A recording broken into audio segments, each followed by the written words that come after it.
і шлях, і істина, і життя. Коли Христос прийшов на землю, в нас воскресла душа розп'ятого Христа. Воскресіння Христове – свято, в яке вкладено найбільший символічний зміст. День, який є знаменним не лише для християнського світу, а й усієї планети в цілому. Воскресіння Духу, яке велике поняття. Його треба зрозуміти як поклик краси, як найжиттєвіший закон. Саме Воскресіння Духу дасть нову епоху.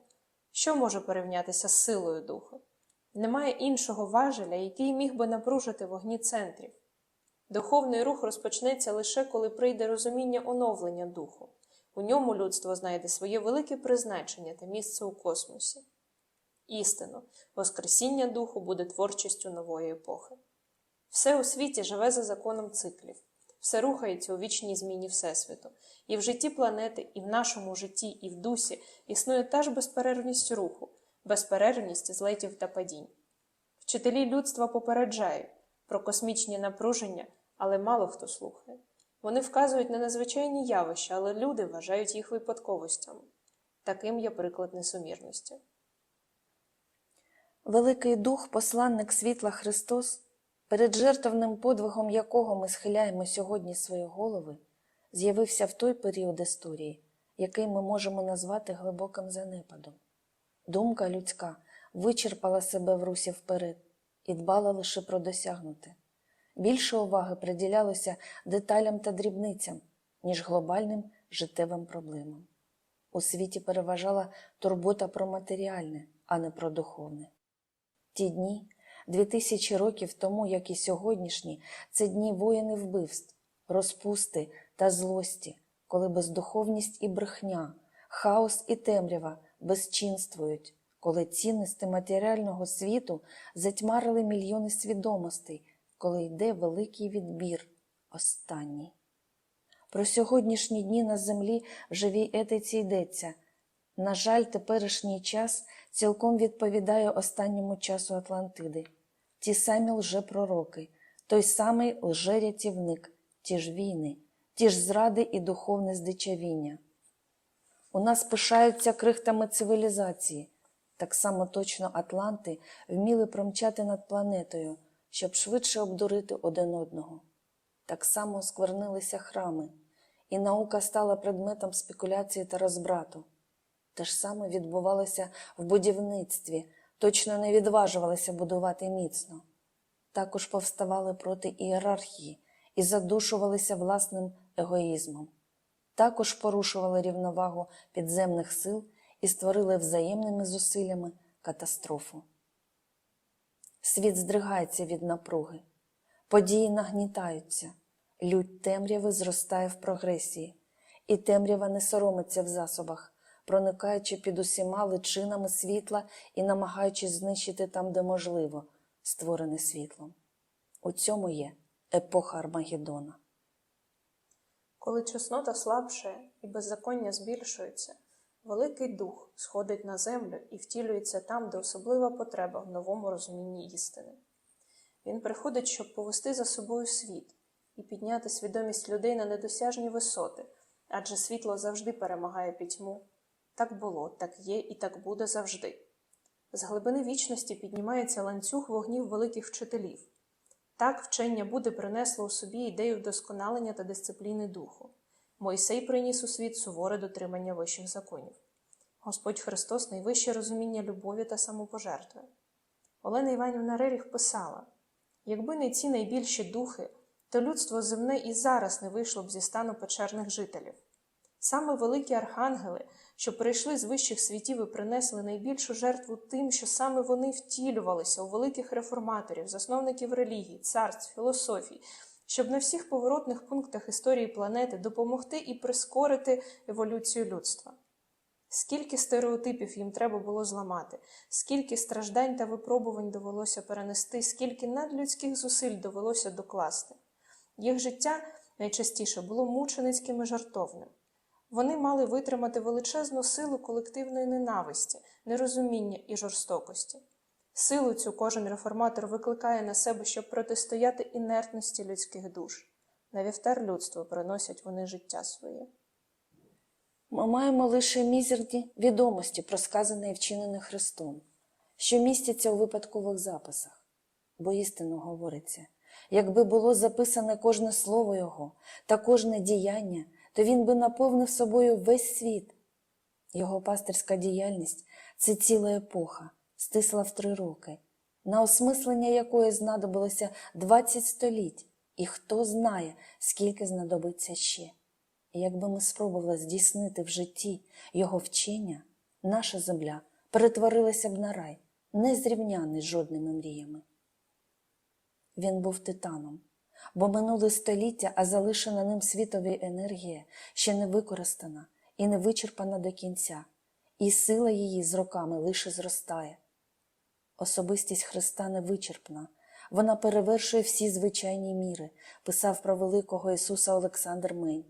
Ось чому кожна епоха і кожна людина можуть знаходити в ньому нове та близьке їм. Він був не тільки реальною історичною особою, а й боголюдиною, уособленням божественного початку.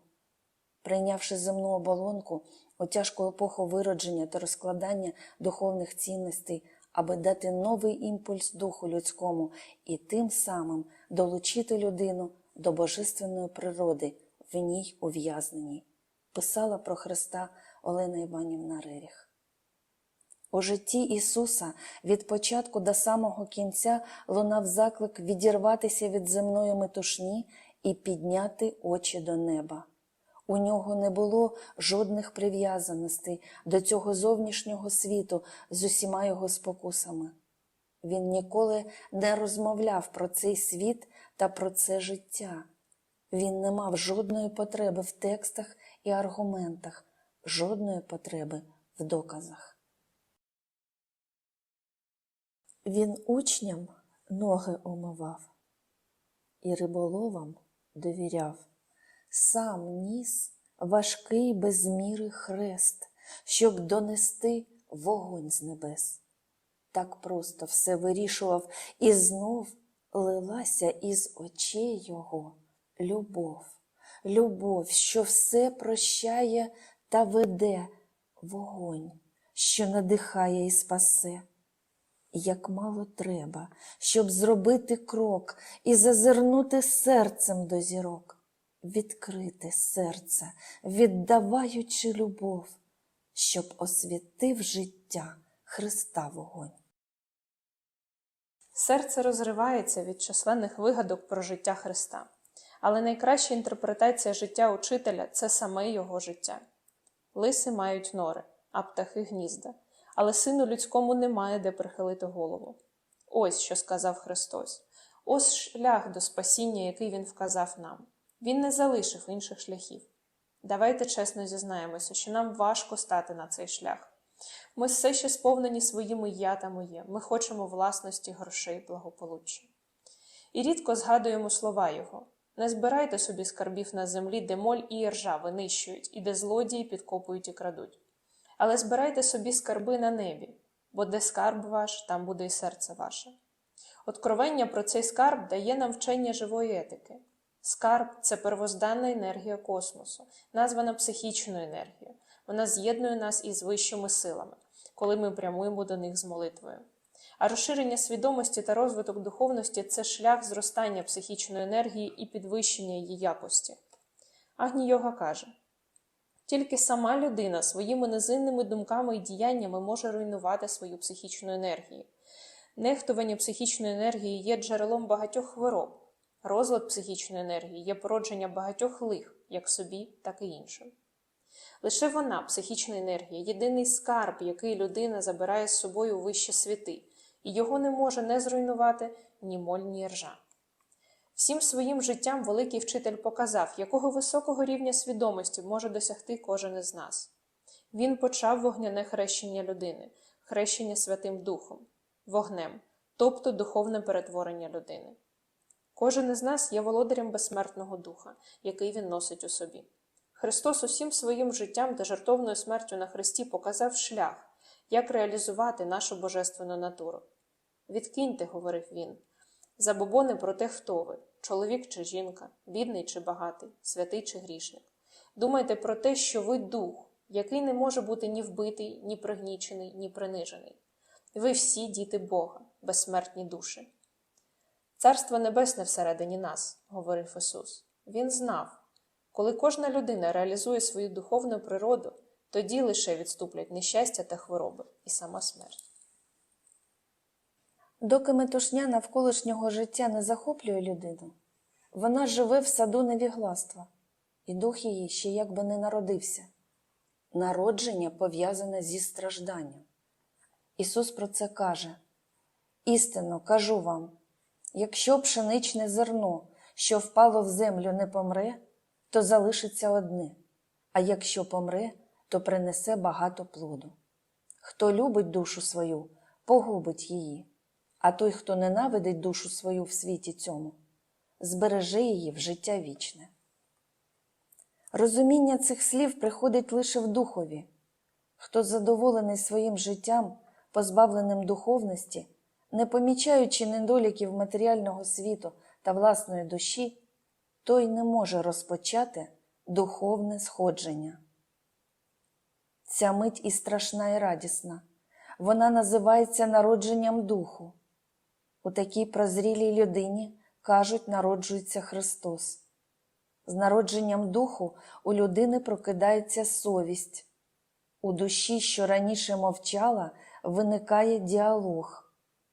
Коли голос совісті заглушить самість і суєтні заклики навколишнього світу, тоді в людині прокинуться духовні здібності, що дрімають. Вони дозволять їй робити те, що для людей, які не знають космічних законів, здаватиметься дивом. Подальше вдосконалення в труді на загальне благо призведе до вогненої трансмутації його центрів вищої свідомості, що і є хрещенням Духом Святим і вогнем, про яке говорив Іоанн Хреститель. Олена Іванівна Реріх писала: «Духовність народжується лише очищенням думки і працею. Прагніть до цього вищого і найкоротшого шляху». Важливо пам'ятати, що це грізна боротьба, яку судилося вести людському духу за дороге йому прагнення до істини і досконалості. Зазирніть у небо, люди, щоб світ бездонний обійняти, своїм серцем і думками до найвищого дістати. Зазирніть у своє серце, там любов вогнем палає, вона темряву освітить, вона щастям зігріває. Ту любов, Отцю віддайте, серцем чистим і душею, світлим розумом сприймайте Всесвіт, створений з любов'ю. Вірте в ближнього, як в себе, огорніть його любов'ю. Всі священні заповіти нам залишили для цього.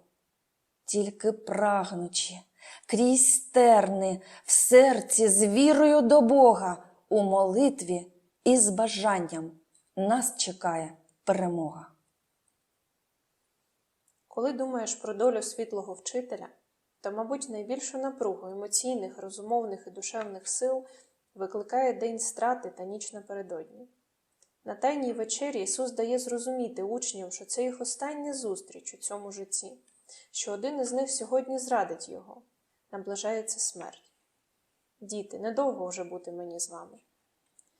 Таємна вечеря завершується відходом вчителям до Гефсиманського саду та його гарячої молитви до Бога Отця, яка потребувала надзвичайної мужності. І впав на лице своє і молився, говорячи: «Отче мій, якщо можливо, нехай мене чашиться».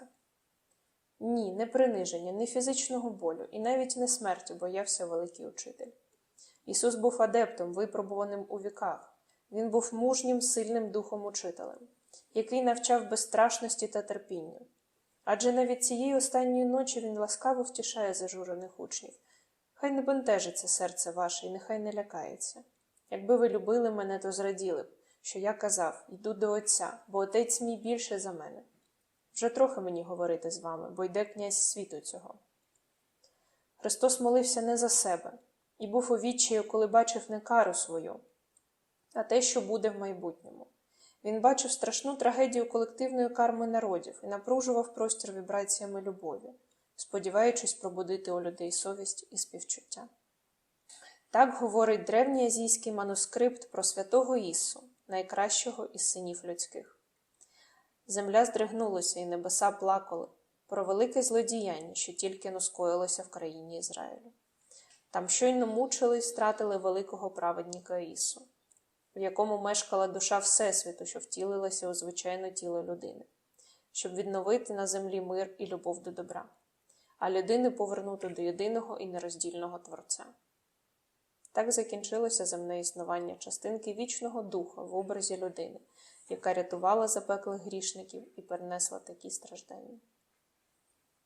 Безсумнівно, жертва Христа, прийняття ним хресної смерті за принесення вчення світу, мала велике значення для всього людства на всіх планах буття. Аура землі під час кровотечі просвітліла. Ауричний обмін поширився до світу демонічного, що зображується як сходження Христа в пекло. Сходження це справді мало місце, якщо під пеклом розуміти нижчий і найстрашніший план астралу. Не словом, серцем він приніс любов. Не словом, серцем він приніс спасіння, щоб краще став земний безумний світ. Не знає смерті дух, лиш воскресіння.